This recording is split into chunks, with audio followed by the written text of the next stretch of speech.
كريم وعلى آله وصحبه أجمعين. قال الله تعالى في كلامه المجيد والفرقان الحميد. أعوذ بالله من الشيطان الرجيم. بسم الله الرحمن الرحيم. يا أيها الذين آمنوا قوا أنفسكم وأهليكم نارا وقودها الناس والحجارة عليها ملائكة غلاظ شداد لا يعصون الله ما أمرهم ويفعلون ما يؤمرون.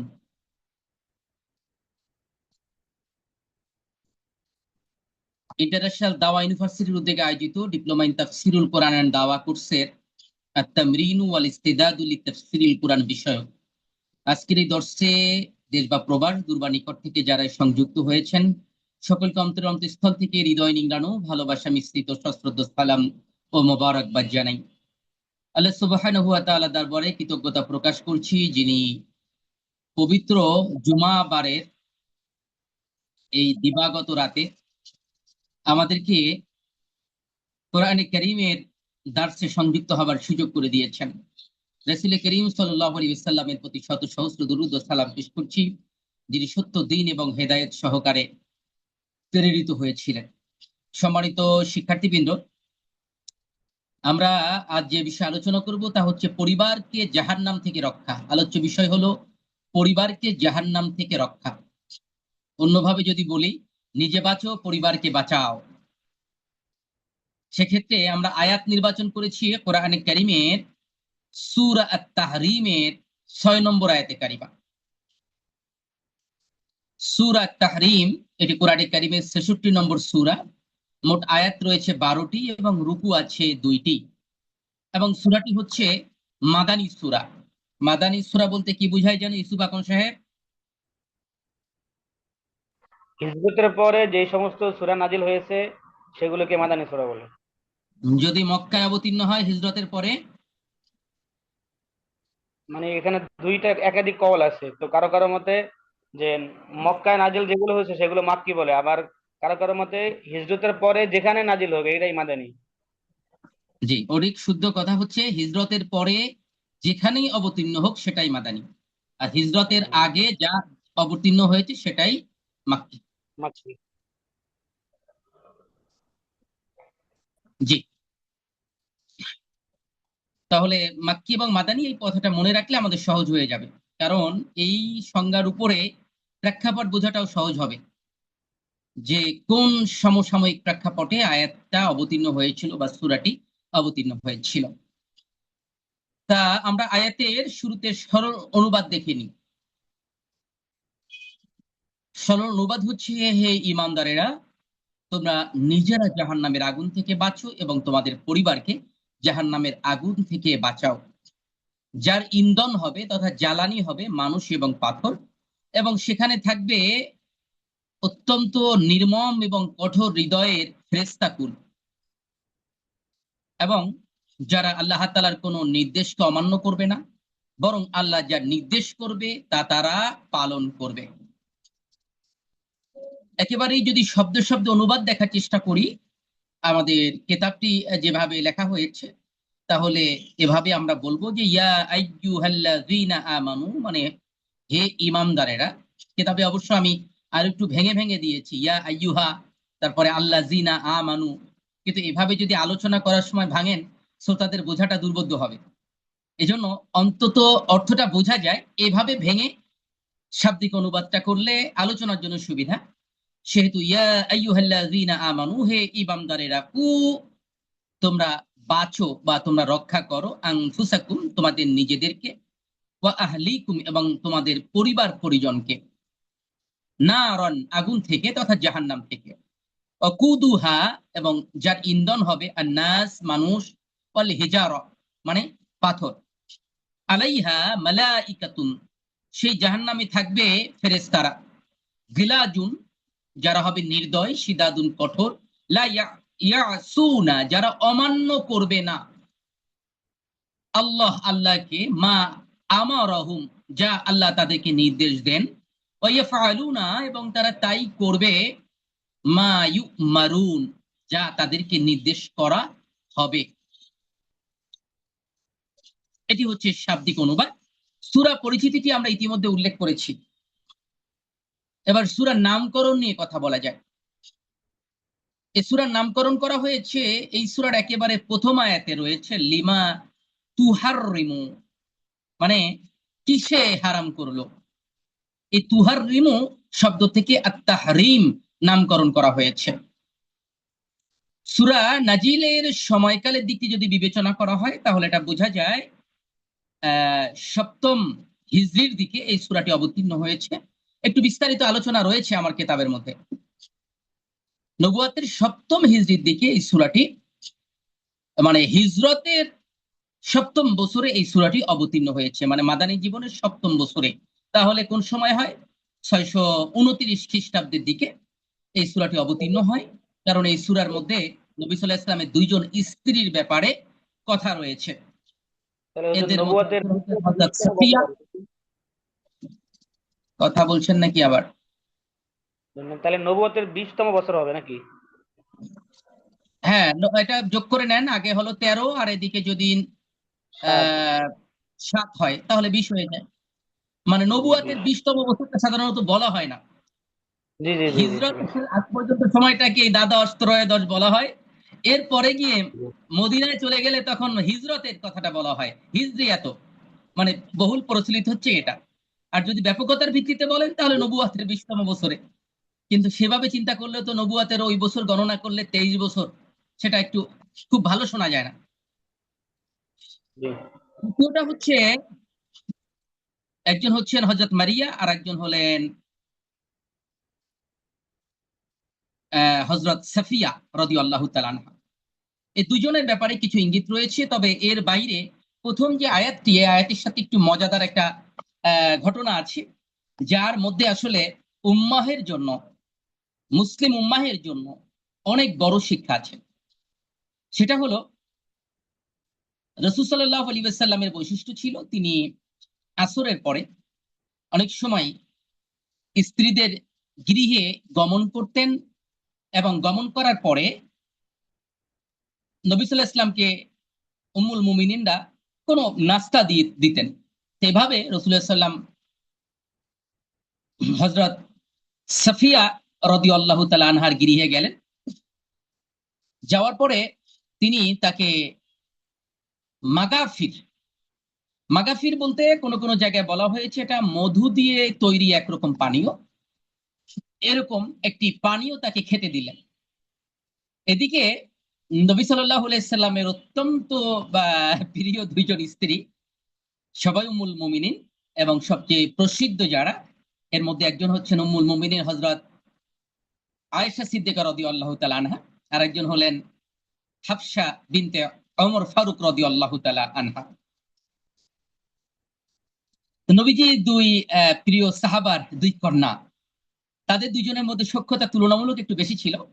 তারা দুইজন একটু যুক্তি করলেন, বলতে পারেন এটা মানে স্বামী স্ত্রীর মধ্যে মজা করার একটা দিকও বটে।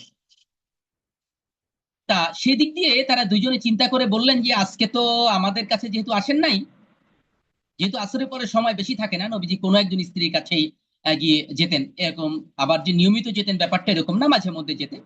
তা দুইজন একটু যুক্তি করলেন। আর একটা মজার ব্যাপার হলো দুইজনের ঘর ছিল পাশাপাশি, দুইজনের ঘর ছিল একদম পাশাপাশি। আমি যদি আপনাদের আর একটা ইতিহাস বলি, এই যে আমাদের ইউসুফ আকুন সাহেব তো ঘুরে এসেছেন সদ্য।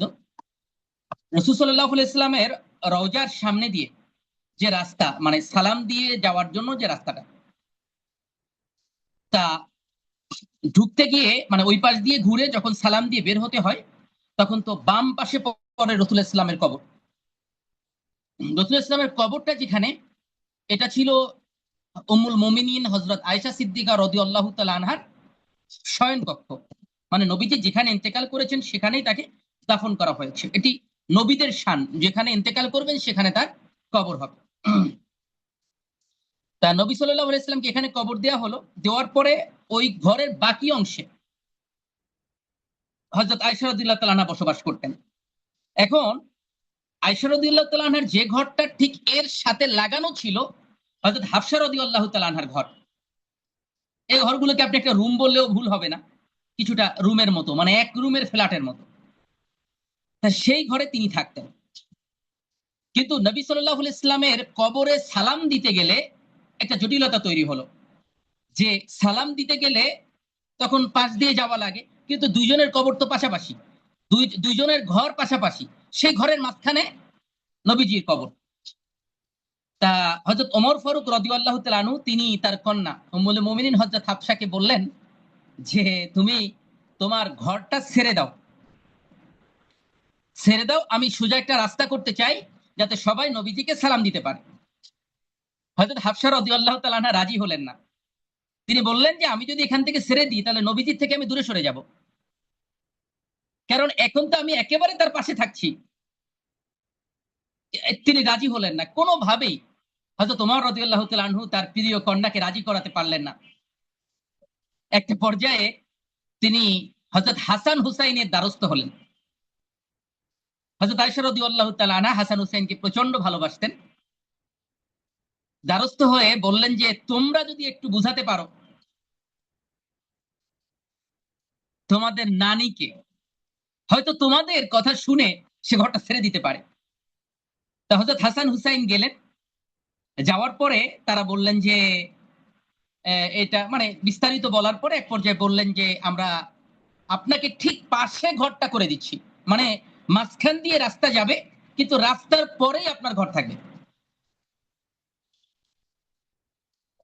তখন হচ্ছে হাফসা রাদিয়াল্লাহু তাআলা আনহা ওসিয়ত করলেন যে ঠিক আছে, আমি জনস্বার্থে, উম্মাহের স্বার্থে আমি এটা মেনে নিলাম, তবে আমার একটা শর্ত আছে, আমার ঘরে একটা জানালা রাখতে হবে, যে জানালা দিয়ে নবীজির কবর দেখা যাবে। হযরত ওমর রাদিয়াল্লাহু তাআলা আনহু এই প্রস্তাব শুনলেন। শোনার পরে তিনি ওয়াদাবদ্ধ হলেন যে হ্যাঁ, হাফসার ঘরের এই পাশ দিয়ে একটা জানালা হবে রাসূল ইসলামের কবর বরাবর। সেই শর্ত মানা হলো। অদ্ভুত এবং বিস্ময়কর একটি ব্যাপার হলো অদ্য অবধি সেই জানালাটা এখনো আছে। এবার ইউসুফ আকন সাহেব ভাববেন যে এই কথাটা যদি আগে জানতাম তাহলে আমি দেখে আসতাম।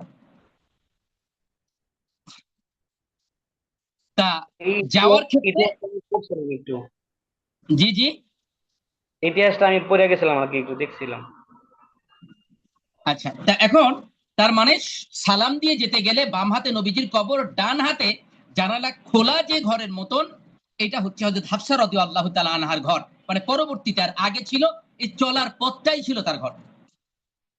আমি এটা বলার উদ্দেশ্য হলো দুইজনের গৃহ এক জায়গায়, মানে পাশাপাশি ছিল দুই স্ত্রীর ঘর। নবীজির ম্যাক্সিমাম স্ত্রীরাই পাশাপাশি, এর পরে অন্য ঘরে থাকতেন, এরকম কাছাকাছি থাকতেন, ঘরগুলো আলাদা আলাদা ছিল কিন্তু পাশাপাশি ছিল। তা দুইজনে একটু আলোচনা করলেন এভাবে যে আমরা আসো একটু, মানে এটা বলতে পারেন স্বামীর সাথে একটু মজা করা, যে আমরা দুইজনেই বলবো ইয়া রাসূলুল্লাহ আপনি কোথায় গেছিলেন, কি খাইলেন, আপনি আপনারে কি খাওয়াইলো, মুখ দিয়ে তো গন্ধ আসতেছে। রাসূল সাল্লাল্লাহু আলাইহি ওয়াসাল্লাম গন্ধ জিনিস খুবই অপছন্দ করতেন, খুবই অপছন্দ করতেন। এটা তারা জানতেন। জানার পরে একটু কৌশল করে বললেন যে ইয়া রাসূলুল্লাহ আপনি কি খেয়েছেন। রাসূল সাল্লাল্লাহু আলাইহি ওয়াসাল্লাম আমি তো মাগাফির খাইছি অমুকের ঘরে। বললেন যে গন্ধ আসতেছে। এটা বলার পরে রাসূলুল্লাহ সাল্লাল্লাহু আলাইহি ওয়াসাল্লাম গন্ধকে তিনি এত ঘেন্না করতেন যে বলে ফেললেন যে আমি আর মাগাফির খাবো না, আমি আর মাগাফির খাবো না।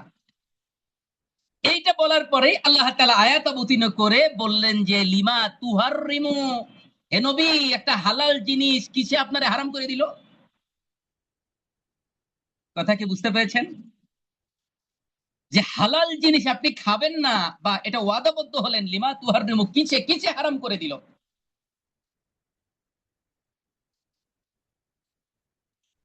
আল্লাহ তাআলা পবিত্র কোরআনে কারিমে 53 নম্বর সূরা, সূরা নজমে 3 এবং 4 নম্বর আয়াতে বলেছেন ওয়ামা ইয়ানতিকু আনিল হাওয়া ইন হুয়া ইল্লা ওয়াহয়ু ইউহা। নবী সাল্লাল্লাহু আলাইহি ওয়াসাল্লাম এমন কোন কথা বলেন না যা তাকে ওহী হিসাবে জানানো না হয়। রসূলে না গুপ্ত তানা গুপ্ত জিব্রাইল। শেখ সাদি চমৎকার করে বলেছেন রসূলে না গুপ্ত তানা গুপ্ত জিব্রাইল, জিব্রাইল না গুপ্ত তানা গুপ্ত পরওয়ারদিগার। রাসূল সাল্লাল্লাহু আলাইহি ওয়াসাল্লাম এমন কোন কথা বলেন না যা তাকে জিব্রাইল না বলে।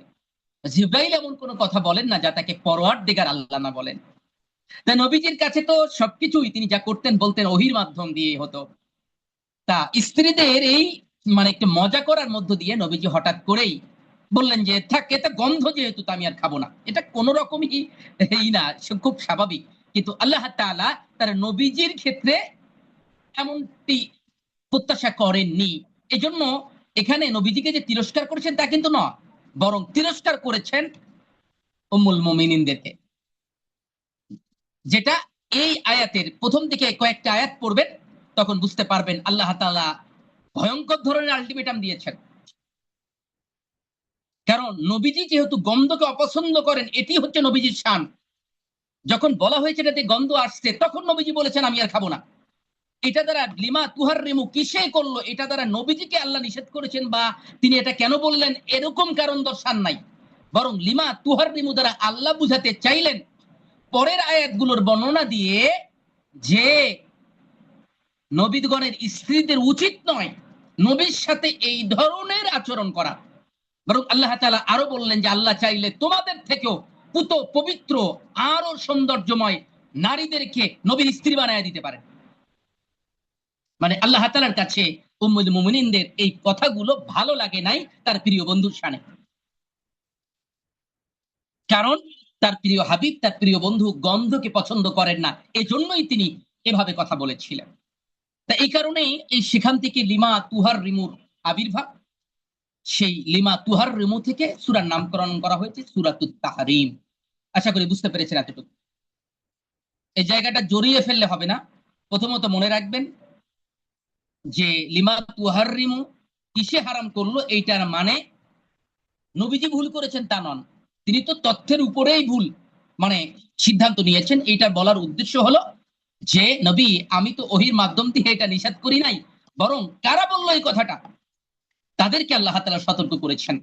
উম্মুল মুমিনিনদের কাছে আল্লাহ তাআলা চেয়েছেন তারা যেন তাদের শুধু স্বামী নন মুহাম্মদ সাল্লাল্লাহু আলাইহি সাল্লাম, বরং তিনি রাহমাতুল লিল আলামিন। যেহেতু তার সাথে এরকম তাচ্ছিল্য যা সঠিক নয়, এরকম কোন বিষয় নিয়ে ইয়ারকি করা আল্লাহ সুবহানাহু ওয়া তাআলা পছন্দ করেন নাই, এবং সতর্কতা জারি করে নবীজির শান মান কি হবে এটা তার স্ত্রীদেরকে শিক্ষা দিয়েছে। আসুন এরপরে আমরা চলে যাই সরাসরি মূল আলোচনায়। আল্লাহ তাআলা বলছেন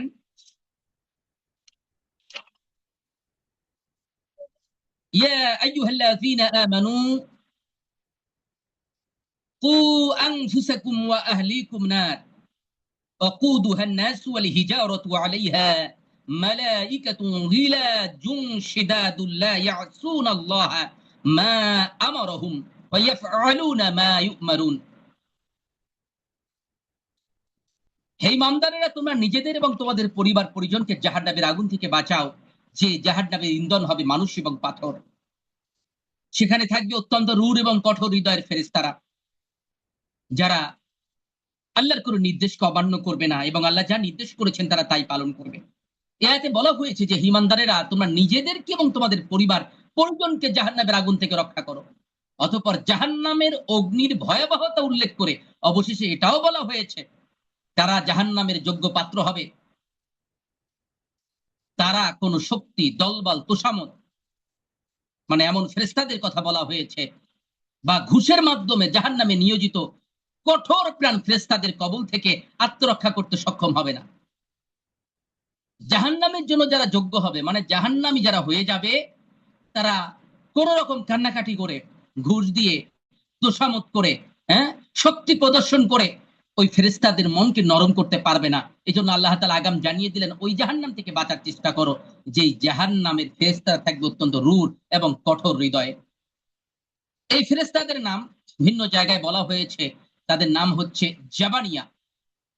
এই আয়াত থেকে প্রকাশ পায় যে আল্লাহর আযাব থেকে নিজেদের রক্ষা করার জন্য প্রচেষ্টা চালানোর মধ্যেই কোনো মানুষের দায়িত্ব কর্তব্য সীমাবদ্ধ নয়, বরং যে পরিবারটির নেতৃত্বে সে রয়েছে সেই জন্য নিজে জাহান্নামের আগুন থেকে বাঁচার পাশাপাশি পরিবারকেও জাহান্নামের আগুন থেকে বাঁচায়। এটাই হচ্ছে এই আয়াতের মূল নির্দেশনা।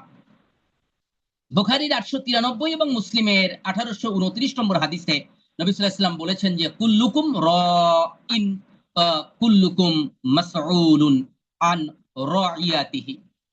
কুল্লুকুম রাইন মানে তোমরা প্রত্যেকে দায়িত্বশীল, আর প্রত্যেকের দায়িত্বের ব্যাপারে জিজ্ঞাসাবাদ করা হবে। হাদিসটা বেশ বড়। এরপরে বলা হয়েছে কি, বলা হয়েছে শাসক ও রাখাল বা দায়িত্বশীল তাকে তার অধীনস্থ লোকদের ব্যাপারে জবাবদিহি করতে হবে। নারী তার স্বামীর বাড়ি এবং সন্তান সন্ততির তত্ত্বাবধায়িকা, তাকে তাদের ব্যাপারে জবাবদিহিতা করতে হবে। দেখুন, আমরা আমাদের ক্ষুদ্র পরিসরে পরিবারের আমরা দায়িত্বশীল। আবার কেউ আছে পরিবার ছড়িয়ে, যিনি মসজিদের দায়িত্বে আছেন তিনি মসজিদের দায়িত্বশীল। কেউ মেম্বার হলে সে একটা এলাকার দায়িত্বশীল, কেউ চেয়ারম্যান হলে সে আরো বড় এলাকার দায়িত্বশীল, কেউ এমপি হলে সে একটা আসনের দায়িত্বশীল, কেউ জেলার প্রশাসক হলে জেলার দায়িত্বশীল, কেউ যদি মন্ত্রী হয় সে রাষ্ট্রের একজন গুরুত্বপূর্ণ দায়িত্বশীল, কেউ রাষ্ট্রপ্রধান হলে রাষ্ট্রের দায়িত্বের উপরে সে দায়িত্বশীল। এই কারণে ওমর ফারুক রাদিয়াল্লাহু তাআলা আনহু বলতেন যে ফুরাত নদীর তীরে যদি একটা কুকুর না খেয়ে মরে, আমি ওমরকে জবাবদিহিতা করতে হবে। এটা দায়িত্বের একটি অনুভূতি। বর্তমানে তো নেতাদের অবস্থা, নেতা তো সে ললিপপ, জনগণ কাঠি, তাই নিয়ে হররোজ মাথা ফাটাফাটি। নেতা চড়ে এসি গাড়ি, জনগণ হেঁটে, নেতা করে বাড়ি গাড়ি, কর্মী মরে খেটে। মানে ললিপপের তো ললিপপ মানে বুঝতে পেরেছেন, লাঠির মাথায় গোল যে চকলেট থাকে, মানে চকলেট নেতা খায়, জনগণ কাঠি খাইতে হয়, ম্যাক্সিমাম ক্ষেত্রে অবস্থা তাই। কিন্তু ইসলামের ইতিহাস হলো দায়িত্বশীলতার ইতিহাস। তা আমরা যে পরিবারকে নিজের জীবন থেকে ভালোবাসি, নিজের জীবন থেকে যে পরিবারকে ভালোবাসি, এই যে এখানে যারা আছেন, বিশেষ করে বিবাহ শাদী যারা করেছেন, এই দিন রাত যে পরিশ্রম করেন, নিজের জন্য করেন। নিজে তো মাদ্রাসায় ছিলেন এক সময়, কয় টাকা খরচ হতো?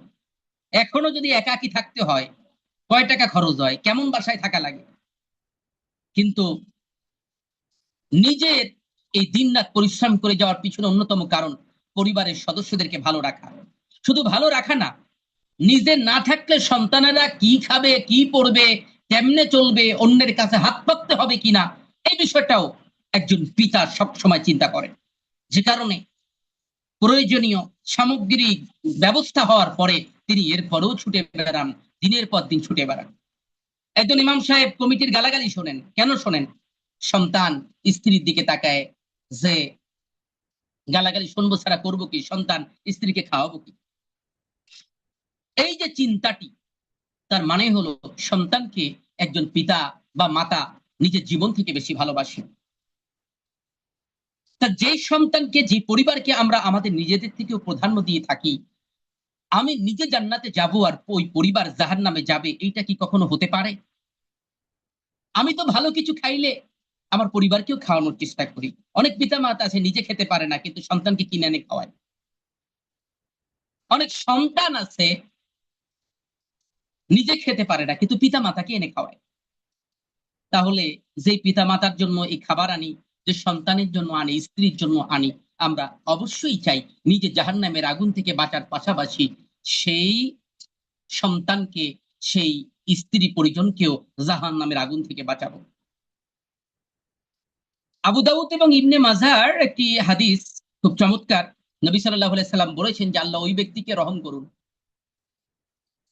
রাহিমাল্লাহু রাজুলান, আল্লাহ ওই পুরুষকে রহম করুন যে রাতে দাঁড়ায়। রাতে দাঁড়ায় মানে তাহাজ্জুদের সালাতের জন্য দাঁড়ায়। আল্লাযীনা ইয়াবিতুনা লিরাব্বিহিম সুজদাও ওয়া কিয়ামা। সূরা ফুরকানের শেষ সূরাতে বলা হয়েছে যারা তাদের রাত সিজদায় এবং দাঁড়িয়ে কাটিয়ে দেয়। আল্লাহ তাআলা বলছেন যে আল্লাহ ওই পুরুষের, নবীজি বলছেন আল্লাহ ওই পুরুষের উপরে রহমত বর্ষণ করুন যে গভীর রাতে দাঁড়ায় আর নিজের স্ত্রীকে ডাক দেয়। স্ত্রী একটু অগ্রাহ্য করে, মানে এড়িয়ে যাওয়ার চেষ্টা করে বা অনাগ্রহ প্রকাশ করে, তখন সে তার স্ত্রীর মুখে পানি ছিটিয়ে দেয়। আবার আল্লাহ ওই স্ত্রীর উপরে রহমত বর্ষণ করুন যে গভীর রাতে দাঁড়ায়, স্বামীকে ডাক দেয়, স্বামী উঠতে চায় না, স্ত্রী স্বামীর মুখে পানি ছিটিয়ে দেয়। আল্লাহ ওই নারীর উপরেও রহমত বর্ষণ করুন। এই জায়গাটা দিয়ে কি বুঝলেন? বোঝা গেল এবাদতের ব্যাপারে স্ত্রী যদি স্বামীকে বলে, স্ত্রী স্বামীকে একটু জোর করতে পারে, স্বামীও স্ত্রীর উপর একটু জোর করতে পারে। এই জোর যারা করে, নবীজি তাদের জন্য দোয়া করেছেন। দ্বিতীয়ত হলো, নবীজি দোয়া করলেন ওই পুরুষের জন্য এবং ওই নারীর জন্য যারা তাহাজ্জুদের সালাতে একে অন্যরে ডাকে। তার মানে স্বামী স্ত্রী তাহাজ্জুদের নামাজ যদি একসাথে পড়ে, নবীজি তাদের জন্য আগাম দোয়া করে রেখেছেন। স্বামী স্ত্রী একসাথে তাহাজ্জুদের সালাত পড়লে পারিবারিক যে বন্ধন তৈরি হয়, স্ত্রীকে নিয়ে কক্সবাজার, সেন্ট মার্টিন কিংবা আগ্রার তাজমহল ঘুরে আসলেও সেই সম্পর্ক তৈরি হওয়া সম্ভব নয়।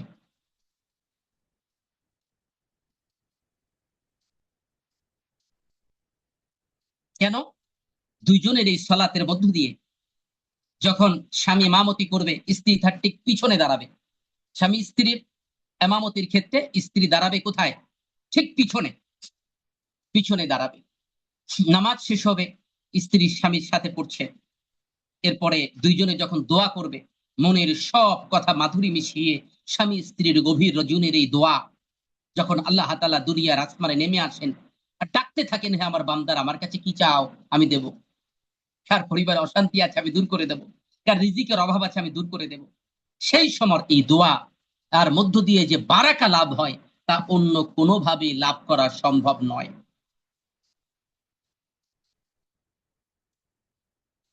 পরিবার নিয়ে নবী সাল্লাল্লাহু আলাইহি ওয়াসাল্লাম অনেক কথাই বলেছেন। সন্তানদের ব্যাপারে নবীজি বলেছেন যে সন্তানের বয়স যখন 7 বছর হয়ে যাবে, আবু দাউদ মুসনাদে আহমদের হাদিস, তখন তাদেরকে নামাজের জন্য বলো।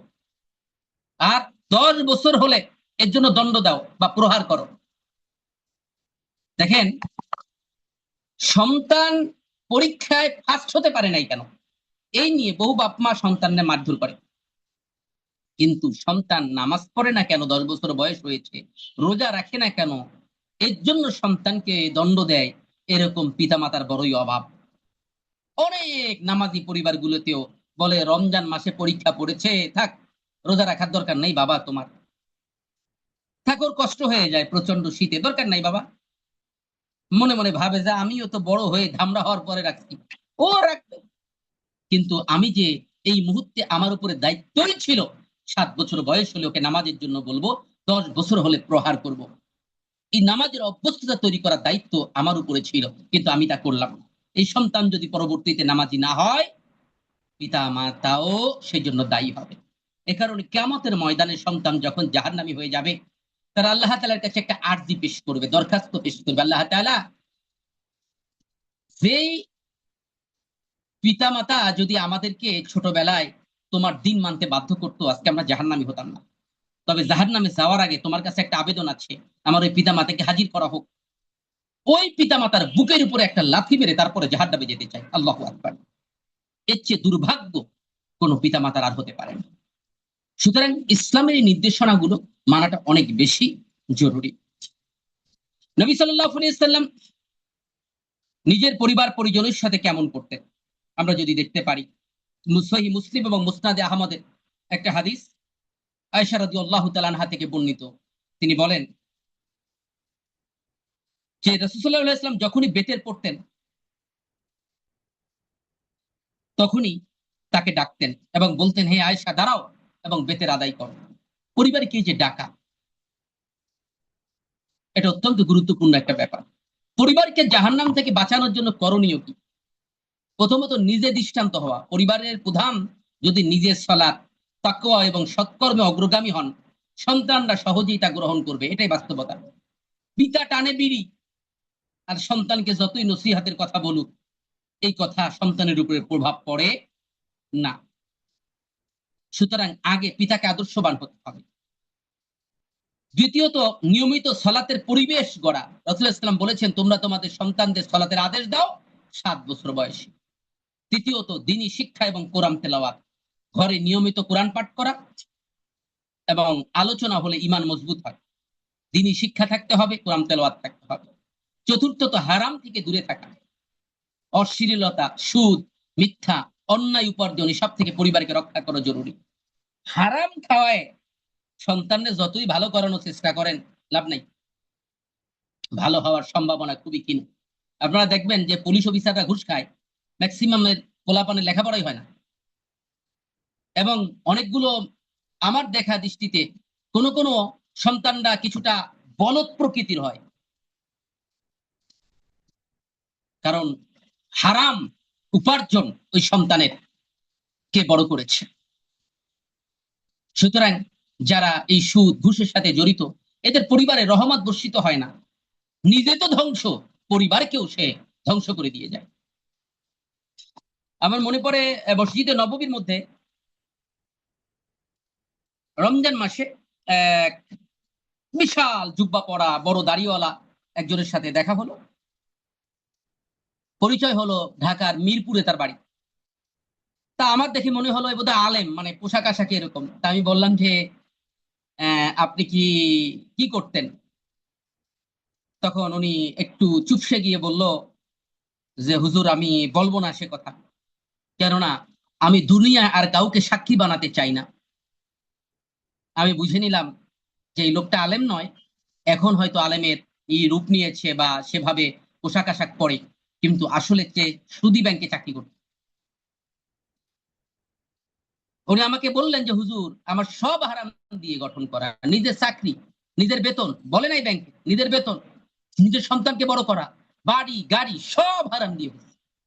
হুজুর, আমি চিন্তার মধ্যে আছি, আমি করব। এই জন্য পরিবারকে হালাল খাওয়ানো এটা অত্যন্ত জরুরি। ৫ নম্বর, উত্তম আখলাক এবং শাসনের ভারসাম্য। ভালোবাসা থাকবে, দোয়া থাকবে, প্রজ্ঞাপূর্ণ শাসনও থাকবে, কিন্তু এই তিনটা বিষয় সমন্বয় করতে হবে: ভালোবাসা, দোয়া, প্রজ্ঞাপূর্ণ শাসন।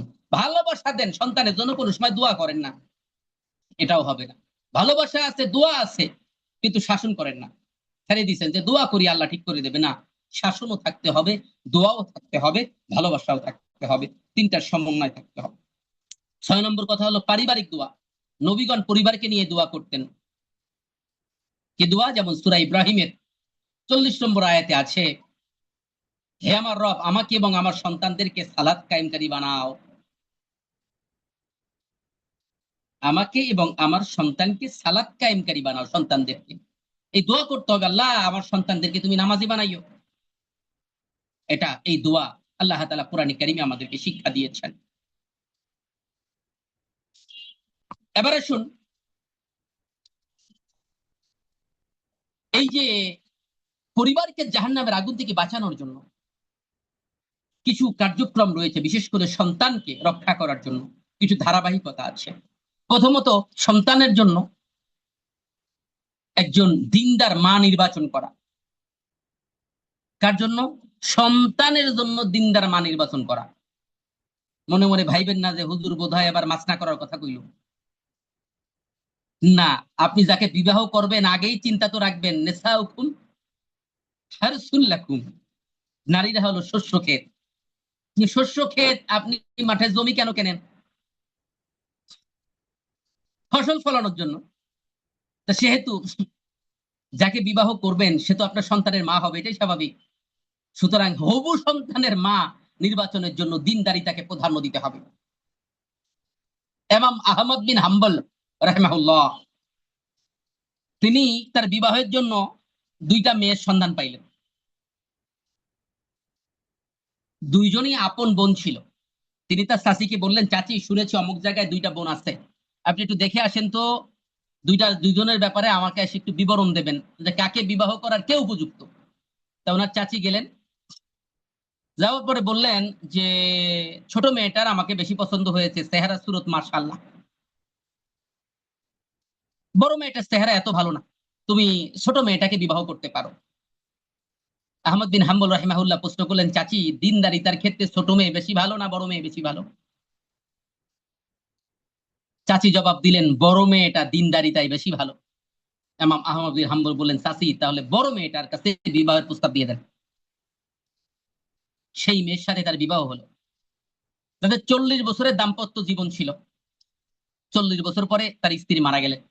মারা যাওয়ার পরে জানাজায় দাঁড়িয়ে ইমাম আহমদ বিন হাম্বল বললেন, আজকে আপনাদেরকে একটা আশ্চর্যজনক কথা শোনাবো। লোকেরা বলল, সেটা কি কথা? ইমাম আহমদ বিন হাম্বল বললেন, সেই কথাটা হলো, 40 বছরের আমাদের এই দাম্পত্য জীবন, কিন্তু আমাদের মধ্যে কখনো ঝগড়া হয় নাই।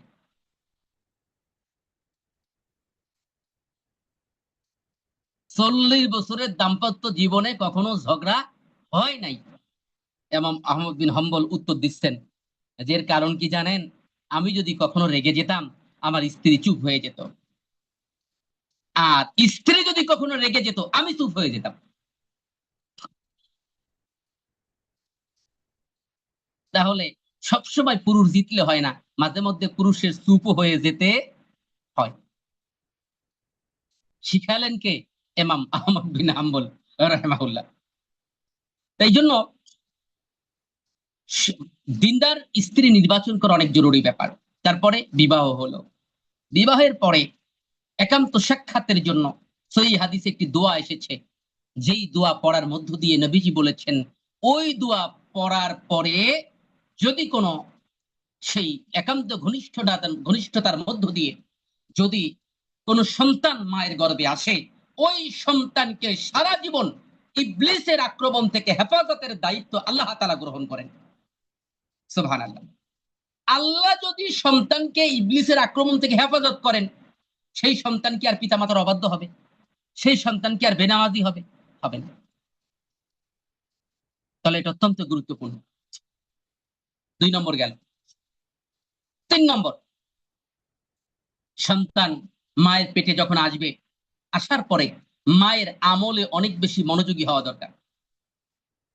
কারণ মায়ের এই কার্যক্রমগুলো মেডিকেল সায়েন্স প্রমাণ করেছে, মা সন্তানকে পেটে থাকা অবস্থায় ভয় পাইলে সন্তান ভয় পায়, মা হাসলে সন্তান উৎফুল্ল হয়। সুতরাং মা যদি এই সময় ভালো আমল করে, সন্তানের উপরে তার প্রভাব পড়ে। এ কারণে ওলামায়ে কেরাম বলে থাকেন যে এই সময় মা বাছাইকৃত কিছু সূরা তেলাওয়াত করতে পারে, যেমন সূরা মারিয়াম, সূরা ইব্রাহিম, সূরা মুহাম্মদ, সূরা লোকমান, সূরা ইউসুফ। এই সূরাগুলো তেলাওয়াত করতে পারে। অথবা তেলাওয়াত করতে কঠিন হলে এই সূরাগুলো বর্তমান সময়ে অডিও তেলাওয়াত শুনলো, এই শোনার মধ্য দিয়ে সন্তানের উপরে প্রভাব পড়তে পারে। দ্বিতীয়ত, ইবাদত বন্দিগির প্রতি যতটা মনোনিবেশ করা যায় চেষ্টা করা। যদি এই সময় অসুস্থতা অনেক বেশি থাকে, হামালাতুহু উম্মুহু ওয়াহনান আলা ওয়াহনিন, আল্লাহ তাআলা সূরা লোকমানে বলেছেন, মা কষ্টের পর কষ্ট করে গর্ভে ধারণ করেছেন।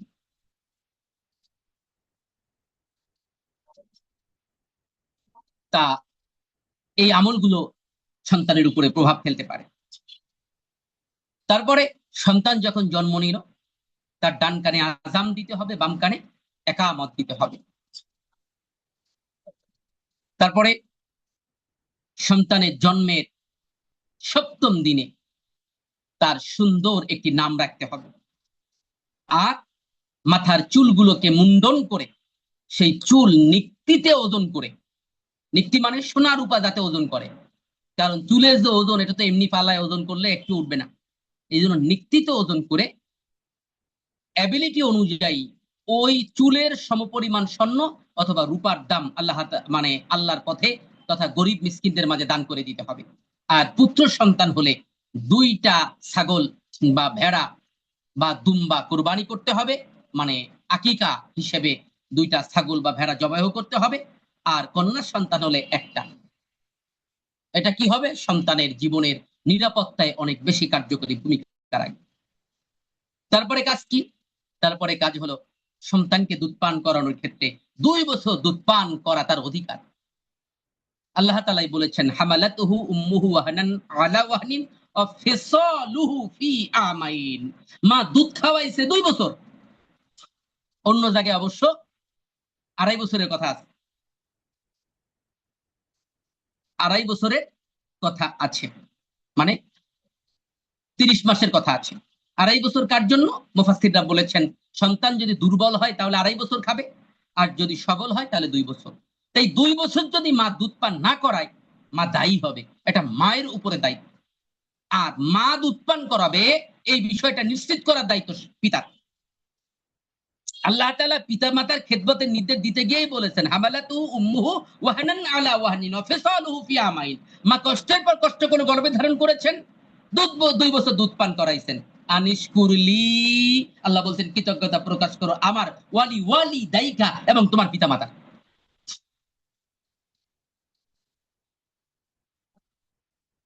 দুইটা কথা আল্লাহ স্মরণই করেছেন, যে দুধ খাওয়ানো আর গর্ভে ধারণ, দুটো বিষয়কে সম্পৃক্ত যুক্ত করে দেওয়া হয়েছে। তাই জন্য এই যে 2 বছর দুধ পান করা, এটা তার অধিকার। এই সময়ও মা যদি আমল করতে পারে, সন্তানের উপরে প্রভাব পড়ে, ইতিহাস দিয়ে প্রমাণিত। যেমন তুরস্কের একজন বিখ্যাত আলেম, নাম হলো সৈয়দ বদিউজ্জামান নুরসি, নাম শুনতে পারেন, সৈয়দ বদিউজ্জামান নুরসি রাহিমাহুল্লাহ। তার জীবনীতে আবুল আসাদ লিখেছেন, সংগ্রাম পত্রিকার সম্পাদক আবুল আসাদ, তিনি সৈয়দ বদিউজ্জামান নুরসির জীবনীতে লিখেছেন যে বদিউজ্জামানকে যখন তার মা দুধ পান করাতেন, তার মায়ের বক্তব্য যে আমি কখনো অজু না করে বদিউজ্জামানকে দুধ পান করাই নাই। ভালো করে বুঝবেন, অজু না করে কখনো বদিউজ্জামানকে দুধ পান করাইনি। এমনকি আমার উপরে যখন নামাজ ছিল না, ভালো করে বুঝবেন, এমনকি আমার উপরে প্রতি মাসের যে সময়টায় নামাজ থাকে না, আমি ওই সময় অজু করে বদিউজ্জামানকে দুধ পান করিয়েছি, এই উদ্দেশ্যে যে আল্লাহ যেন আমার সন্তানটাকে আল্লাহওয়ালা বানায়। তা আবুল আসাদ লেখেন, আল্লাহ তাআলা তাকে কেমন আল্লাহওয়ালা বানালেন। এক সময় তিনি গ্রেফতার হলেন, মোস্তফা কামাল আতাতুর্কের সময়, যতদূর মনে পড়ে গ্রেফতার হলেন। গ্রেফতার হওয়ার পরে তাকে শিকল দিয়ে ঘোড়ার পিঠে বেঁধে নিয়ে যাচ্ছে, এরই মধ্যে নামাজের ওয়াক্ত হলো। তিনি সৈন্যদেরকে বললেন যে আমার হাত খুলে দাও, শিকল দিয়ে বাঁধা ছিল, আমার হাত খুলে দাও, আমি আমার রবের দরবারে সাজদা করব, রবের দরবারে হাজিরা দিব। সৈন্যরা হাতের এই শিকল খুলে দিল না। তখন তিনি আল্লাহু আকবার বলে একটা ধ্বনি করলেন, করা মাত্র হাতের শিকল গুলো খুলে মাটিতে পড়ে গেল। তাহলে মায়ের এই সাধনা আল্লাহ তাআলা কবুল করেছেন। আমরা মাঝে মধ্যে বলি যে আব্দুল কাদের জেলানি আর হয় না কেন, শাহজালাল আর হয় না কেন, খান জাহান আর হয় না কেন, কাশেম নামতুবি আর হয় না কেন?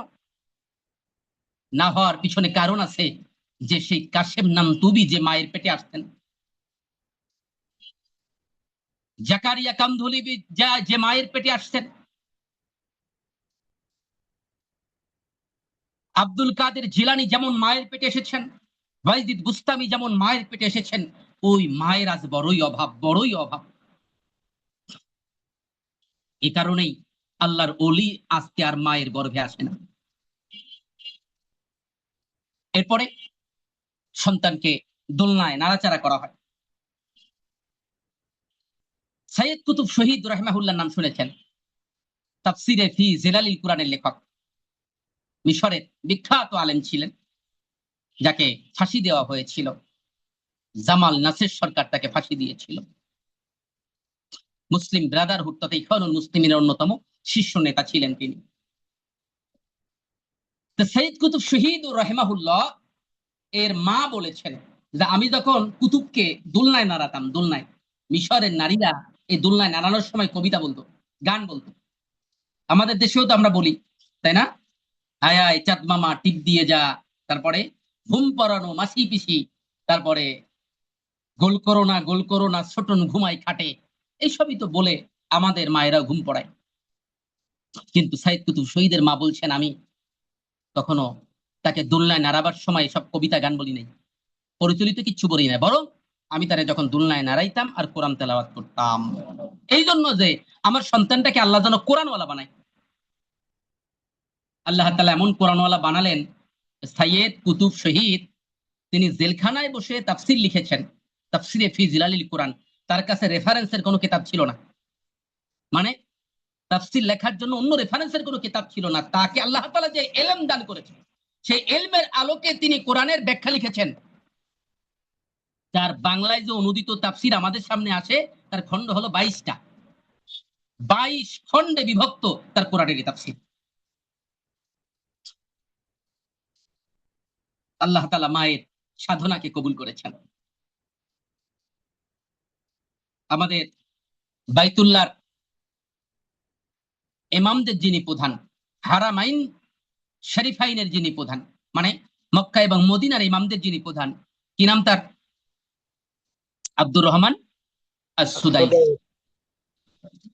তার আত্মজীবনীতে দেখা যায় যে খুব ছোট অবস্থায় যখন উনি একটু একটু হাঁটতে পারেন, এরকম ছোট অবস্থায় তার মা পবিত্র কাবা ঘরে এসেছিলেন হজ বা উমরা পালনের উদ্দেশ্যে। তা আসার পরে ছোট্ট বাচ্চা তো কোলে নিয়ে বাইতুল্লাহ তাওয়াফ করছেন, কোলে নিয়ে বাইতুল্লাহ তাওয়াফ করছেন। এই তাওয়াফের সময় হঠাৎ করে আব্দুর রহমান হাফেজাহুল্লাহ তিনি খুব মানে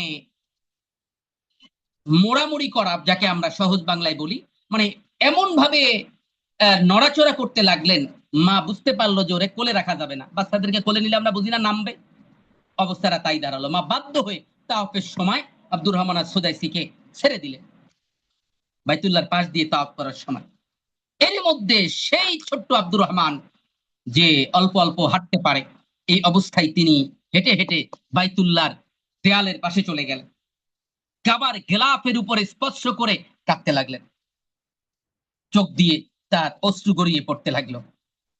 এই দৃশ্য দেখে মা দ্রুত দৌড়িয়ে তাকে কোলে নিয়েছেন এবং সন্তানকে কোলে নিয়ে আল্লাহ তাআলাকে ডাক দিয়ে বলেছিলেন, মালিক, এই কাবার গুরুত্ব কি আমি জানি, এই কাবার মালিক তুমি, তোমাকে আমি চিনি, কিন্তু আমার এই ছোট্ট আব্দুর রহমান, সে তো কাবা চেনার কথা না, সে তো কাবার মালিককে চেনার কথা না, কিন্তু কোন কারণে সে আমার কোল থেকে জোর করে নেমে গেল, আর নামার পরে তোমার ঘর স্পর্শ করে কাঁদতে লাগলো, আল্লাহ আমি ওর মা হয়ে দোয়া করছি, এই বাইতুল্লাহর ইমাম বানায় দিও তারে।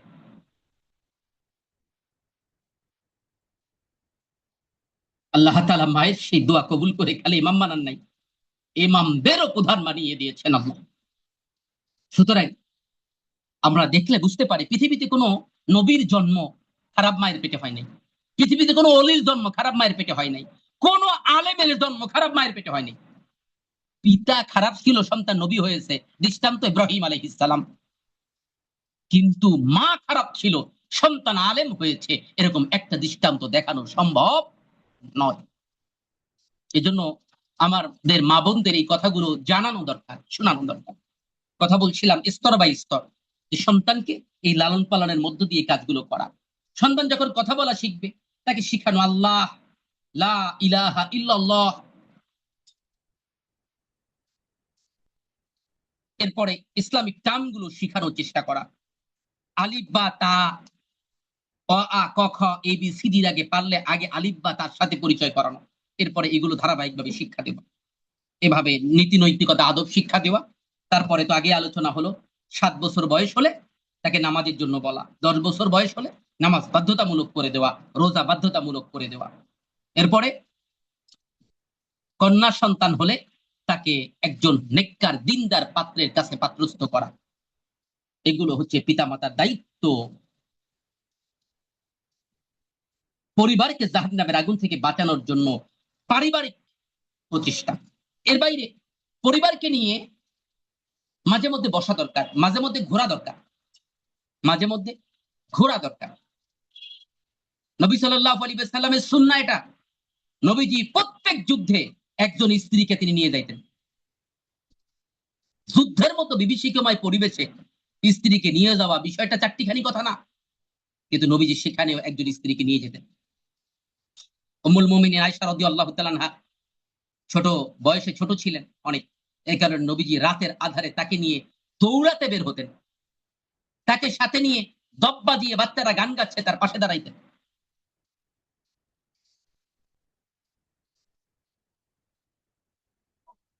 শুধু তাই না, দুইজনে দৌড় প্রতিযোগিতা করতেন, প্রতিযোগিতা করে ইচ্ছা করে নিজে হেরে গিয়ে উম্মুল মুমিনিনকে জিতিয়ে দিতেন। সবসময় স্ত্রীর কাছে জেতা লাভের কাজ না, মাঝে মধ্যে হাঁটতে হয়। আমাদের শায়েখ আহমদুল্লাহ ভাই বলেন যে আমি আমার স্ত্রীর কাছে মস্ত বড় এক বলদ সেজে থাকি, মজা করে বলেন যে মস্ত বড় বলদ সেজে থাকি, বাইরের লোক মনে করে আমি কত বুঝি, কিন্তু আমি ঘরে গিয়ে এমন ভাব নিয়ে থাকি আমি একটা মস্ত বড় বলদ। কারণ সব জায়গায় বেশি বুঝলে, মাঝে মধ্যে বুঝলেও সেটা প্রকাশ করলে লস আছে।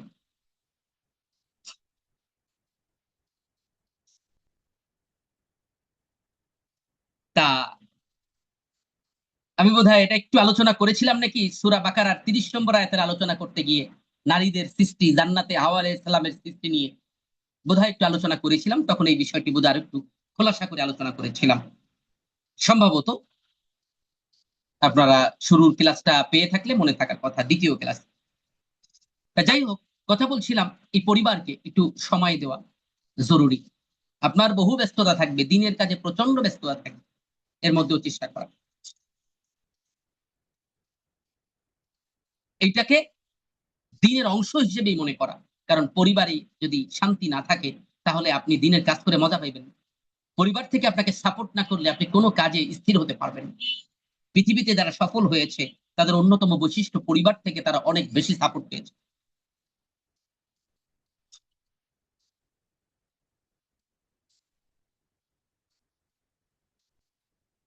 বুঝতে পেরেছেন? এই জন্য পরিবারকে নিয়ে সুযোগ থাকলে মাঝে মধ্যে মিটিং করবেন, পারিবারিক বৈঠক করবেন, মাসে অন্তত একবার হলেও। পারিবারিক বৈঠক মানে কি জিনিস? পরিবারের বড় ছোট যত সদস্য আছে সবাই নিয়ে বসবেন, একদিন ঠিক করে ফেলবেন ডেট, লেখা থাকবে দেয়ালে পারিবারিক বৈঠকের তারিখ 31/9/2026। চলে গেল আজ। হ্যাঁ, এই তারিখ ঠিক করা থাকবে। ওই দিন কি করবেন? পরিবারের ছোট্ট বাচ্চা কোরআন তেলাওয়াত করতে পারে, ওকে দিয়ে শুরু করবেন, মা তুমি কোরআন তেলাওয়াত করো। হ্যাঁ, আরেকটা বড় যে ওরে বলবেন যে "এই, আজকে তুমি বলো তো আব্বু আম্মুর ব্যাপারে কি দায়িত্ব কর্তব্য থাকা উচিত, তুমি বলো", ও বলার চেষ্টা করবে। হ্যাঁ, এভাবে কি হবে? সন্তানের মুখ দিয়ে বেরিয়ে আসবে তার দায়িত্ব কর্তব্যের চিন্তা। নির্ধারণ করে দেবেন যে আগামী মাসে পরিবারকে কিভাবে গঠন করা যাবে এ নিয়ে আলোচনা করবে আব্বা। মানে হয়তো আপনার আব্বা বেঁচে আছে, ঠিক করে দেবেন, পরের মাসে আপনার আব্বা আলোচনা করবে। মানে এরকম একটা বাইন্ডিং যদি করতে পারেন, তাহলে দেখবেন যে পরিবারে এক শান্তি বয়ে বেড়াবে, এবং পরিবারের ছোটখাটো ত্রুটি বিচ্যুতি গুলো দূর হয়ে যাবে। আপনি নিজেও ধরতে পারবেন, আপনাকে ইঙ্গিত দিয়ে কেউ কেউ কথা বলবে, নাম ধরে বলবে না, কিন্তু বলবে যে এইগুলো ঠিক হওয়া দরকার। আপনি নিজেকে সংশোধন করে নেবেন। দেখবেন অনেককে কথা বলতে গেলে শোনে না, কিন্তু তার কাছে গিয়ে যদি নিজে বলেন যে আচ্ছা আমার কি কি ত্রুটি আছে আমার একটু ধরায় দাও তো, এইবার আপনারটা তো ধরায় দেবেই, একই সাথে একটু পরে বলবে যে আমারটাও কোন। মাঝে মাঝে ছোট হলে লাভ, সব সময় বড় হওয়া লাভের নয়। তা সবারই তো ওলামায়ে হযরত, এই যে পারিবারিক পরিবারকে জাহান্নাম থেকে বাঁচানোর জন্য একটু কথা আমি বললাম। যত ব্যস্ততা থাক এর মধ্যেও এই বিষয়গুলোর দিকে খেয়াল করার চেষ্টা করবেন। এই যে দেখেন, আমি এখন আপনাদের সামনে ক্লাসে বসছি, আমি একটু আগে বাসায় ফিরছি। আজকে সেই জুমার পরেই বিকাল 3টায় মানে পার্কিং থেকে গাড়ি বের করে ফ্যামিলির সদস্যদেরকে নিয়ে এই যে সেই 300 ফিট গেছি, যাওয়ার পরে ঘুরাইয়ে মানে প্রায় 4 ঘন্টার মতো ঘুরে আবার বাসায় ফিরলাম। ব্যস্ততা থাকবেই, কিন্তু এর মধ্যেই সময় করতে হবে। পরিবারের সন্তান স্ত্রী আপনার প্রতি তাদের অধিকার আছে, তারাও চায় আপনি তাদেরকে কিছুটা সময় দেন। এই সময় বের করতে হবে। প্রত্যেকদিন পারবেন না, হয়তো সপ্তাহে একদিন পারতে পারেন, সপ্তাহে যদি না পারেন অন্তত 15 দিন পর একদিন, তাও যদি না পারেন অন্তত মাসে একবার অন্তত পরিবারের জন্য সময় নির্দিষ্ট করবেন, যে এই দিন সব পরিবারকে সময় দেব। কোথাও ঘুরতে যাওয়া হোক বা একান্ত পরিবারকে সময় দেওয়া হোক, যেভাবে সুবিধা আপনি সেই জায়গাতে সময় দেন। এবার আসুন আল্লাহ তাআলা এরপরে কি বললেন?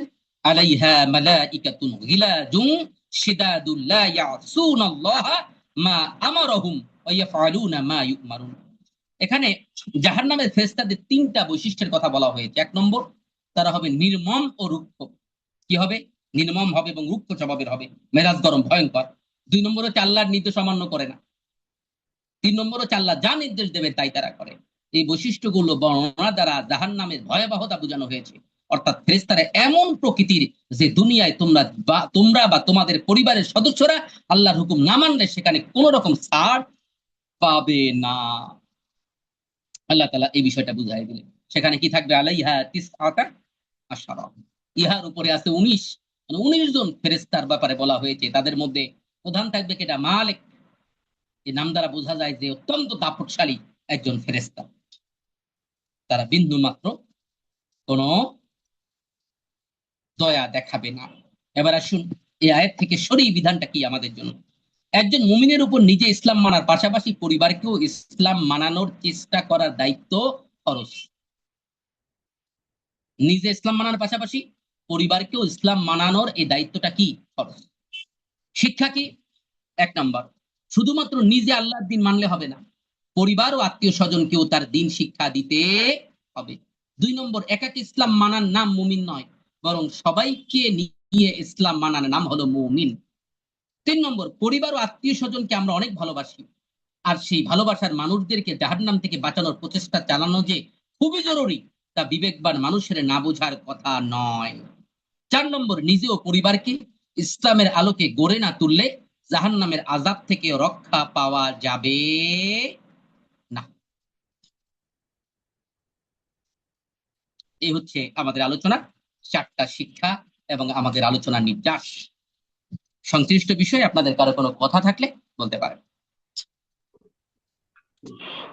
একটা আছে হুজুর, সেটা হলো আসলে কোরআনে কারিমের তাফসীর শুনতে খুব ভালো লাগে হুজুর আমার কাছে। আর আমার ছোটবেলা থেকে তাফসীরের প্রতি একটা ঝোঁক ছিল, মানে মারাত্মক, প্রচন্ড রকমের। আচ্ছা আচ্ছা। এজন্য মানে কি, যদি আপনাদের সুযোগ হয় এই তাফসীরের কোর্সটা যদি 6 মাস মেয়াদি, তো হয়তো আপনারা হিসাব করছেন আমাদের সবার সুবিধার দিকে তাকায়া, এটা যদি 1 বছর হইতো মনে হয় খারাপ হইতো না আসলে। আমাদের তাফসীরের কোর্সটা প্রথম এবং দ্বিতীয় ব্যাচ পর্যন্ত 1 বছর ছিল। অভিজ্ঞতা হচ্ছে শুরুতে ছাত্র যা থাকে শেষ পর্যন্ত আমরা দেখি 3/1 ভাগও নাই। এই ভয়ঙ্কর অভিজ্ঞতার কারণে পরবর্তীতে আমরা 1 বছরের কোর্সে 6 মাসে নিয়ে আসছি। যে বুঝছি, ওটা তো ঠিক আছে, মানে মানে দিলের খোরাকটা মিটে না হুজুর। সবাই আগ্রহী না, আগ্রহী সংখ্যাটা খুবই কম পাওয়া যায়। কারণ কি জানেন, বাংলাদেশে মুফাসসির লেখার জন্য সনদ লাগে না, কণ্ঠ থাকলে মাশাআল্লাহ আন্তর্জাতিক খ্যাতি সম্পন্ন মুফাসসিরে কোরআন, কিন্তু মুফতি পরিচয় দেওয়ার জন্য সনদ লাগে। এই কারণে ইফতাটা যত্নের সাথে করে, কিন্তু উলুমুল হাদিস সনদ দেখানো লাগে না, দাওরায়ে হাদিস পাশ করে মুহাদ্দিস পোস্টে চাকরি, উলুমুল হাদিস সে পড়ে নাই। ঠিক একইভাবে মুফাসসিরে কোরআন ব্যাপকভাবে তার খ্যাতি, কিন্তু তাফসীর তিনি পড়েন নাই। তা এটা যেহেতু বাংলাদেশে কোনো অন্তরায় তৈরি করে না, এই কারণেই এই শুরু হয় বটে, কিন্তু আর শেষ হওয়ার সংখ্যাটা খুবই কম। ফলশ্রুতিতে আমরা কোর্সটা সংক্ষিপ্ত করে এনে এই জায়গায় রেখেছি যে আপনাদেরকে মোটামুটি একটা গাইডলাইন দিয়ে দিলাম। এর বাইরে কিতাব তো একটা ধরাইছি, সেখানে অন্তত 40টা বিষয় তো আছে, বাকি বিষয়গুলো একটু কষ্ট করে পড়েন। আর এখানে যে ফরম্যাট শিক্ষা দেওয়া হয়েছে, এই ফরম্যাটে আপনি চাইলে গোটা কোরআনে তাফসীর লিখতে পারবেন। আমরা লাইনটা ধরাই দিলাম। জি হুজুর, আরেকটা বিষয় হলো হ্যাঁ, আমাদের যদি 1 বছর পরীক্ষা যে পাইতাম তাহলে আপনাদের এই 8টা 9টা বিষয় আলোচনা করতেছি, এখানে হয়তো 22 23টা বিষয় আলোচনা করতে পারতাম। অন্যান্য বিষয়ও এত আরো ব্যাপকতার ভিত্তিতে আলোচনা হতো, কিন্তু আমরা মোটামুটি মূল বিষয়গুলো আপনাদের ধরিয়ে দেওয়ার চেষ্টা করেছি। জি বলেন। হুজুর, যে 20 21 22 তারিখ আমাদের পরীক্ষার ডেট নির্ধারণ হয়েছে নাকি? তো জি আমরা তো জি। তাইলে মাঝখানে অরিজিনাল ক্লাস পাবো আরো একটা নাকি? আরো একটা না, আরো 2টা মনে হয় পেয়ে যাবেন নাকি,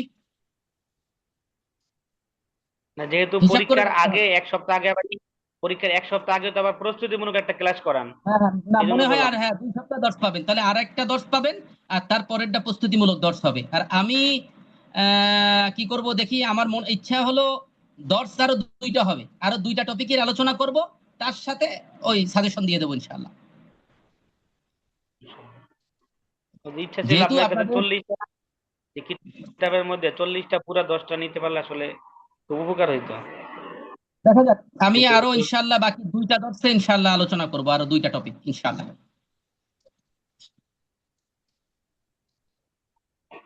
জি হুজুর, আসলে জানার তো অনেক কিছু আছে আছে আপাতত আজকে জি, জি।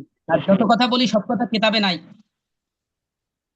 বুঝতে জি জি মানে আমি আসলে মানে সাগরের ভিতরে মানে কথা যখন শুনতেছি মনে হচ্ছে 10 মিনিট কথা শুনছি এমন মনে হচ্ছে, মানে কথার সাগরের মানে ডুবে গেছে।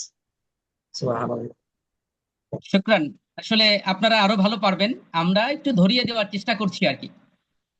আর নানা ব্যস্ততায় আসলে অনেক সময় যেভাবে বলতে চাই বলে ওঠাও কষ্ট হয়ে যায়।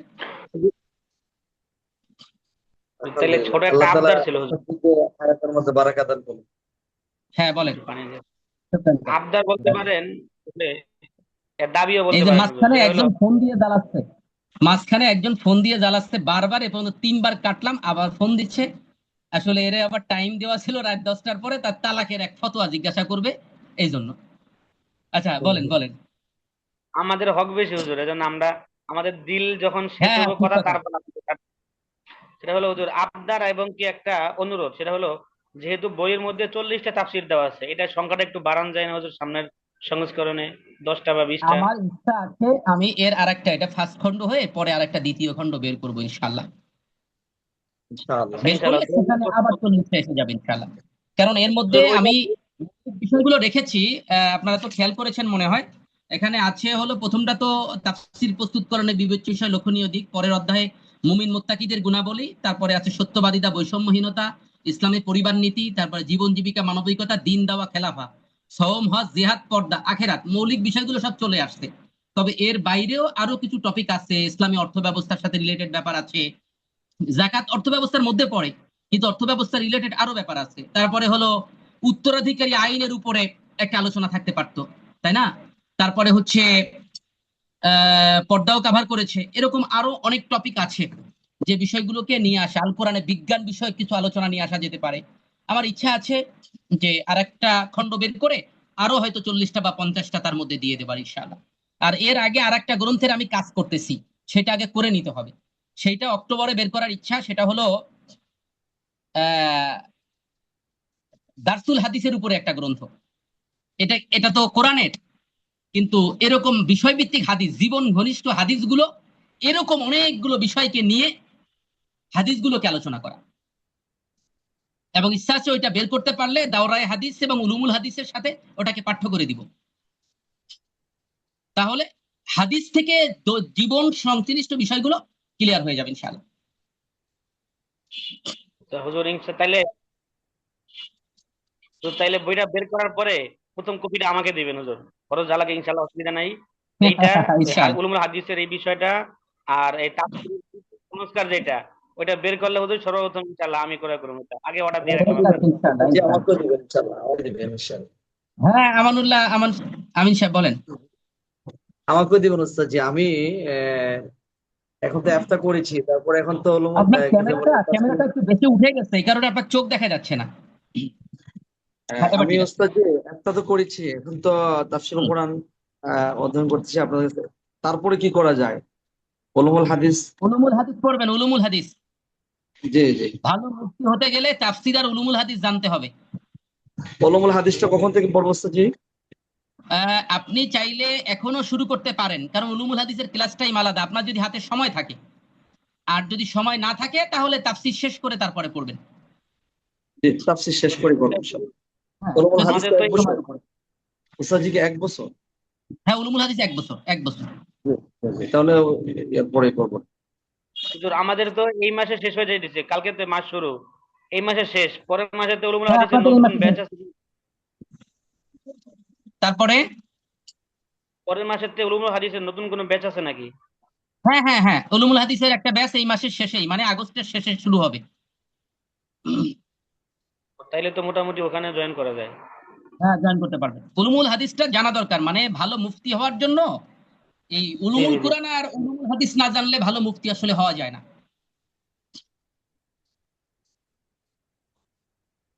এই দুইটা যখন মিলিয়ে নিতে পারবেন তখন ভালো মুফতি হতে পারবেন, তখন দেখবেন যে কোরআনের আয়াত থেকে কিভাবে ফতোয়া বের করা যায়, তারপরে হাদিস থেকে কিভাবে ফতোয়া বের করা যায়, কখন ফতোয়া বের করা যায় না, কখন বৈপরীত্যপূর্ণ হাদিসের মধ্য দিয়ে কোনটা প্রাধান্য দেওয়া যায়, এইগুলো বোঝা যাবে তখন। মানে ওস্তাদ জি, আমার তাইলে একটা অনুভূতি প্রকাশ করি, মানে যতই জানতেছি ততই মনে হচ্ছে যে কিছুই আমার জানা শেষ হয় না। মানে কিছুই আমি জানি না, মনে হচ্ছে যে অনেক জি কিছু জানার বাকি রয়ে গেছে। আসলেই জানার তো শেষ নেই, সবাই জানার চেষ্টা করছি, আমার এটাই বাস্তবতা। এমন মনে হচ্ছে। দোয়া চাই ওস্তাদ জি, আপনার কাছে জি জি, দোয়া। আল্লাহ তাআলা বারাকা দান করুন। দোয়া আমানুল্লাহ আমার করবেন সাহেবের বাড়ি আমাদের জন্য। কোথায় যেন আপনার? যে আপনার বাড়ি যেন কোথায়, নোয়াখালীতে নাকি? না না, কসবা বিবাড়িয়া, ওই যে কসবা যে ও বর্ডার সাইড। বিলবাড়িয়া। আপনার কিতাব কি পেয়েছেন? বিবাড়িয়া। না, কিতাব পাইনি আমি। ও আচ্ছা, পেয়ে যাবেন মনে হয় 2-1 এর মধ্যে। জি ইনশাল্লাহ ইনশাল্লাহ আচ্ছা আচ্ছা। ইনশাল্লাহ ইনশাল্লাহ। ঠিক আছে, আর কারো কথা আছে? আমাদের মুফতি আব্দুল হান্নান সিরাজি সাহেবের কোনো কথাবার্তা আছে নাকি? তো আমাদের পরীক্ষা তো জি না। এই আগে দিতে হইব নাকি ঘরেই খাতাটা পাঠিয়ে দিতে হইব? হ্যাঁ, আগের মতো খাতা পরীক্ষা অনলাইনে, খাতা কুরিয়ার। আর এটাই বার্ষিক, এটাই শেষ। ও এই রে, এই ক্লাসটাই সবচেয়ে ভালো লাগতো বেশি, তাফসীরেরটা। না, সবগুলোই তো তাফসিরের। কোনটা তাফসিরের বাইরে? এ সেমিস্টারে সবগুলোই তো তাফসির। হ্যাঁ মানে এই 10টা আপনার এই ক্লাসটা একটু বেশি। না, আমার এই ক্লাসটা কি আসলে এটা হলো 6 মাস ধরে যা পড়লেন তার প্র্যাকটিক্যাল।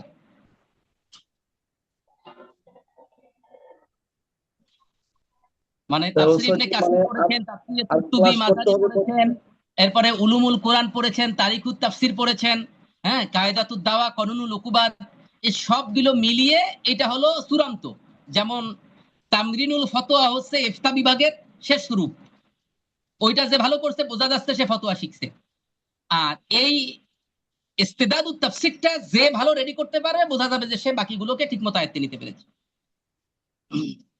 তাহলে হচ্ছে যে আমাদের এই ক্লাসটা কত মাস করতে হবে? আপনি কে বলছেন? যে সব মিলে এটা আমি 6 মাস মেয়াদি কোর্স। 6 মাস মেয়াদি কোর্স। তিন তাহলে মাস পর পর সেমিস্টার পরীক্ষা হয়, মোট 6 মাস আর কি। জি, ইনশাআল্লাহ। দেরি করে ভর্তি হইলে ওই মাসগুলো বাদ গেছে, তাহলে মাস কমে যাবে আপনার, এটাই। কয় মাস চলে গেল? চলে গেল তো, যা বুঝতেছি তো মনে হয় প্রায় 2 মাসই চলে গেল।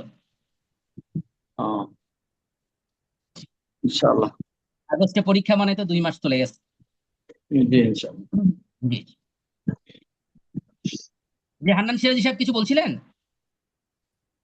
জি না। আপনি ইফতা পড়েছেন কোন ব্যাচে?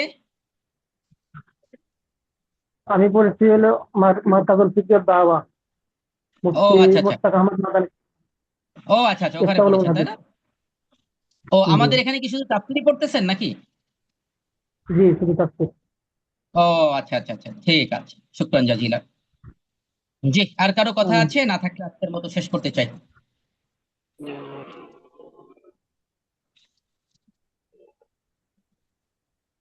কথা নাই। ঠিক আছে, ইসুফ আকন সাহেব, আল্লাহ তাআলা ভালো রাখুন। কোনো সমস্যা ছিল না তো আপনার সফরে? তবে সত্যি কথা বলতে কি এখন আপনার মন চায় না যে বলি হুজুর শেষ হয়ে যাক, মন চাইছে আর একটু কথা শুনতে আর কি। একটা দিলের কথা হুজুর সত্যি। কথা বললাম তো, আজকে মনে হয় মেলার সময় বলে ফেলেছি। ঠিক আছে, আপনার ব্যস্ততা আছে জি আমরা বুঝতেছি, কিন্তু মন চাইতেছেন আসলে। ঠিক আছে, সকালে ওই যে অফলাইনে, শুরুতে অনলাইনে ইফতা বিভাগে ক্লাস ছিল ফজরের পরে, তারপরে ক্লাস ছিল অফলাইনে, তারপরে তো জুমা, জুমার পরে আবার এই বাসার লোকজনদের নিয়ে গাড়ি নিয়ে বের হয়েছিলাম। ফিরেছি কেবলমাত্র, ফিরে এসে আপনাদের সাথে ক্লাসে যুক্ত হলাম। হুজুর ইফতার বিভাগের final একদিন ব্যাপী হয় নাকি একদিন আমি বুঝতে ব্যাপী পারছি না, কথা হয়? বোঝা যাচ্ছে না, কথা বোঝা যাচ্ছে না। নেটওয়ার্ক সমস্যা। ইফতা বিভাগের ফাইনাল পরীক্ষাটা এটা কি একদিন ব্যাপী হয়? ফাইনালটা আর কি ওই যে না, মার্কাজের ইফতা কেন্দ্রে বিভাগের ফাইনাল গিয়ে হইব পরীক্ষা অনলাইনে হবে। অনলাইনে হবে, নাকি একদিনে 3-4 দুইটা দিন দুইটা করে ব্যাপী? হবে। একদিনে দুইটা দুইটা করে হবে, তাহলে 4-5 দিন লাগবে। রাত সোয়া এখানে কি 9টা আদৌ থেকে আদৌ সোয়া বিভাগ? 11টা, এভাবে এখন 5 দিন লাগবে, 5 দিন। আমাদের এই আমানুল্লাহ সাহেবরা তো 9 দিন ধরে 5 দিছে। দিন কি মার্কাজে থাকা লাগবো? না না, অনলাইনে,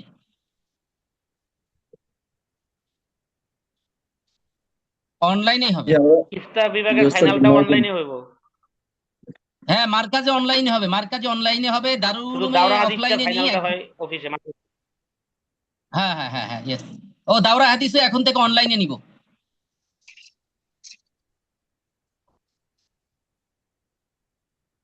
ও, তিনোটা পরীক্ষায় অনলাইনে হইব? হ্যাঁ, সবগুলো অনলাইনে। কারণটা হলো কি, ওই যে একদিনে পরীক্ষা নিয়ে ছাত্ররাও লিখতে পারে না, আমরাও খাতায় কোথায় মার্কস দেবো খুঁজে পাই না। এজন্য চিন্তা করলাম যে অনলাইনে পরীক্ষা দিয়ে একটু বেশি সময় ধরে লিখুক, 2 ঘন্টা করে। 2 ঘন্টা করে যদি লেখে, 10 দিন পরীক্ষা দেয়, 9 দিন পরীক্ষা দেয়, তাও অন্তত পড়াশোনাও ভালো হয়, খাতায় কিছু থাকে। আর একদিনে যখন পরীক্ষা নিই খাতার মধ্যে 20 মার্কের উত্তর দেখি 1 পৃষ্ঠা, মানে লিখবে কি, টাইম তো নাই, তখন মার্কস দিতে খুব বিপদে পড়ি। এই কারণে শুধু দারুল উলুমের ইফতাটা অফলাইনে একদিন রাখা হয়েছে, মানে সরাসরি পরীক্ষা, আর বাকি সব পরীক্ষা অনলাইনে নিয়ে আসা হয়েছে। মার্কাজের সব, দারুল উলুমের অন্যান্য সব বিভাগগুলো অনলাইনে, শুধুমাত্র দারুল উলুমের ইফতাটা একদিন অফলাইনে আছে, আর মার্কাজেরটা অনলাইনে। গীতা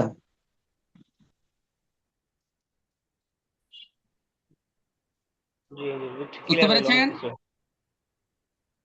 জি। জি হুজুর। শুধু সনদ হুজুর বিতরণে তাইলে সরাসরি ও আসবেন, আচ্ছা, সনদ বিতরণ সরাসরি। আমি তো অনেক আশা ছিল ওই জায়গায় যাবো, হুজুর যাইতে পারলাম না, আমার কষ্ট লাগতেছে অনেক। আমি প্রতিদিন প্রায় ভিডিওটা জি দেখে জি। দেখা হয় আর কি আমাদের। আচ্ছা আচ্ছা। না, নতুন ওই যে ভিডিওগুলো ছাড়া হচ্ছে আলাদা আলাদা বক্তব্যের, এগুলো একটু দেখতে পারেন। আজকে দেখছি বোধহয় হুজুর, আমার দেখে বেশি বক্তব্যটা পাবলিশ করা হয়েছে, আমার বক্তব্যটা আজকে ছাড়া হয়েছে। আর বেশি কষ্ট লাগে, আমার নামটা খুঁজে পাই না। হুম, কিন্তু ছিলাম না যেহেতু, এই জন্য আমার নামটা খুঁজে পাই না আর কি। ঠিক ঠিক, কথা সত্য। জি। তো হুজুর আমি ওই যে আরেকটা অন্য বিষয় বলি, এটা কি বলা ঠিক হবে কিনা, মানে আমি বেতনটা আমি এখন চাইছি দিয়ে দিতে হুজুর এই মাসে। হ্যাঁ দেন, ইচ্ছা যেহেতু ইচ্ছা দিয়ে লিখে যেহেতু দেবেন হোয়াটসঅ্যাপে, সমস্যা নাই। যেহেতু কালকে 1 তারিখ, টাকা বিকাশ আইনে রাখছি 3 দিন আগে। ঠিক আছে, দিয়ে হোয়াটসঅ্যাপে লিখে দেবেন, সমস্যা নেই। জি, আজ এ পর্যন্ত। আল্লাহ তাআলা নিরাপদে রাখুন। আসসালামু আলাইকুম ওয়া রাহমাতুল্লাহি ওয়া বারাকাতুহু। জি, ওয়ালাইকুম আসসালাম। ওয়ালাইকুম আসসালাম, কষ্ট দিলাম হুজুর আজকে আপনাকে।